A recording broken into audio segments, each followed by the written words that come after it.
What is your comfort show you re-watch when you're sad or sick? Planet Earth. Adventure Time. Calming and happy. Come along with me. Star Trek TNG, or DS9.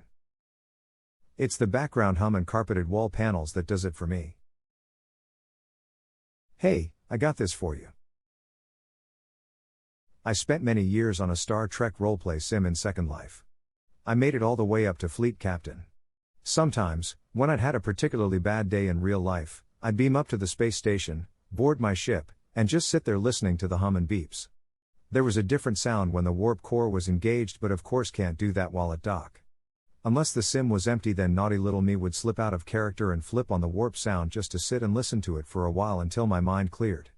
Or until someone else logged in. Retiring from my position was hard, but missing my ship and all its comforts and sounds is what I miss the most.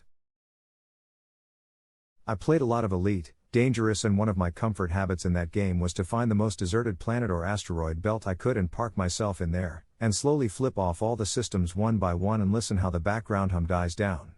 And then I'd just sit there, listening to silence, watching ice form on the canopy of my ship.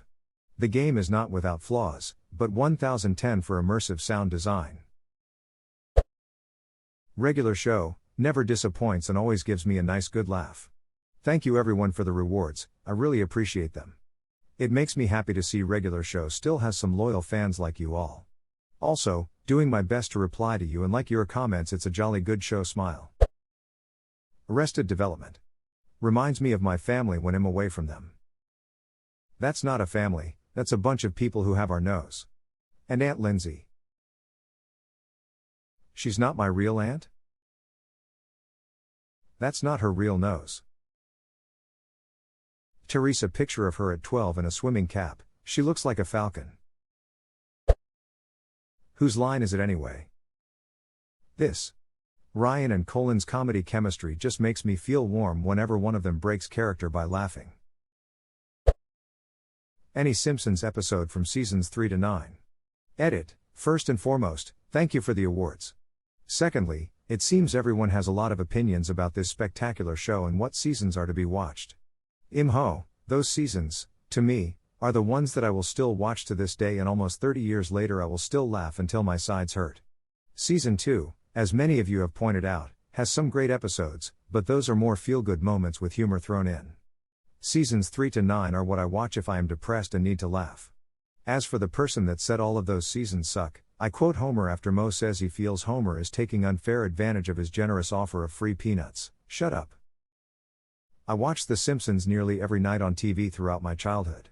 Loved that show, definitely among my favorites of all time, and I still reference it constantly despite not having watched an episode in over a decade.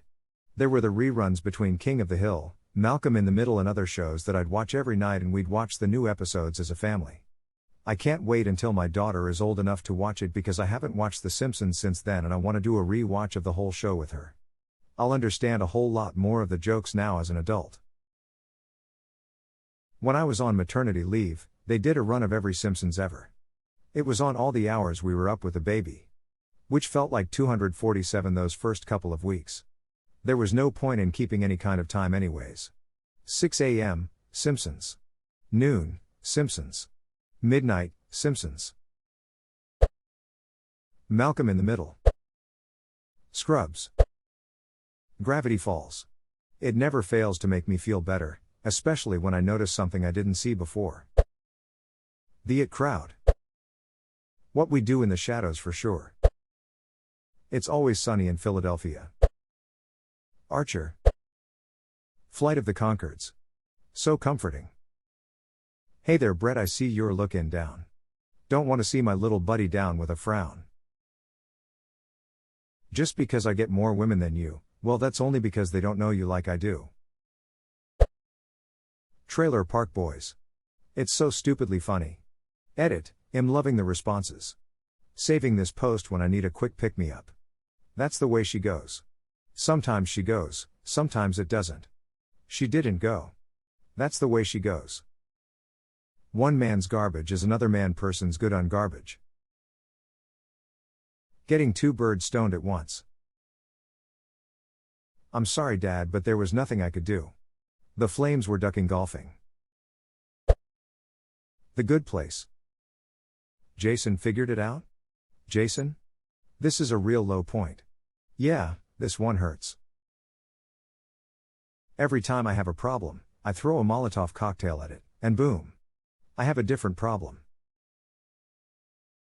Bortles. Buffy the Vampire Slayer or The X-Files. Psych. Bob Ross. Great British Bake Off. In-Betweeners. Oh, Football Friend. 30 Rock. It never fails to get a laugh out of me. Frasier. Can't get enough of Niles's silly quibbles all the time. I asked for a whisper of cinnamon and they gave me a full-throated shout. So many funny Niles lines, that one is great. Stargate SG-1. Gilmore Girls or Parks Rec?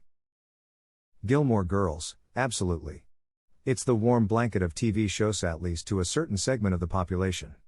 Surprised I had to scroll this far to find it because it is absolutely my go-to when life sucks too much. It Crowd. My name is Earl. Monty Python's Flying Circus. Broad City makes me cackle every episode every time. The Office. When I'm happy, when I'm sad, it doesn't matter, it's always The Office. 3. Bones. Big Bang Theory and Futurama. Black Books. The Simpsons. On YouTube. Forensic Files. I think you should leave. The comedy definitely isn't for everyone, but I enjoy every skit and the absurdity of it overall. I recommend it to people solely because I think they might be surprised to find it's in their Q zone. South Park. Phineas and Ferb. Avatar, The Last Airbender. Uncle Iroh is the one person in the world who can consistently take me out of this world with his presents. The Office, Us version. The Office, 100%. Office. It's Always Sunny in Philadelphia. Psych, man, that show is so damn good. Raising Hope. My name is Earl. I watch West Wing, especially when the current political system makes me depressed. Just to be reminded that it would be possible to have a better world. How I Met Your Mother or Community. The Simpsons. When you're sick on a weekday morning, The Price is Right. Bob's Burgers. So it's pretty much on all the time 'cause I'm always sad, but it's good. Well, it's not really a comfort show, but I end up catching up on it when I'm stuck sick at home. Netflix's Castlevania. That and Food Wars. Either Peep Show or Mitchell and Webb. Look. Those guys just cheer me up. Dragon Ball Z Abridged. My funks last many days, and so does this series. America's Funniest Home Videos in My Darkest Health Days. Peep Show. Seen every episode a million times, but I never get sick of it. Fawlty Towers. Loved it in the 70s and it's still my favorite. Skins UK. Cheers. House MD, The Office, Supernatural. Shows, Arrested Development, Sad Dexter, Sick Movies, Grumpy Old Men, and Grumpier, City Slickers, Sad Fight Club, Dance with Wolves, Moon, Sick. The Office or Parks and Rec. BoJack Horseman obviously. Vampire Diaries. When I'm upset I feel that others can resemble the same feeling if not worse, so I feel a connection to the characters. Especially Damon, as he's my favorite. Full Metal Alchemist.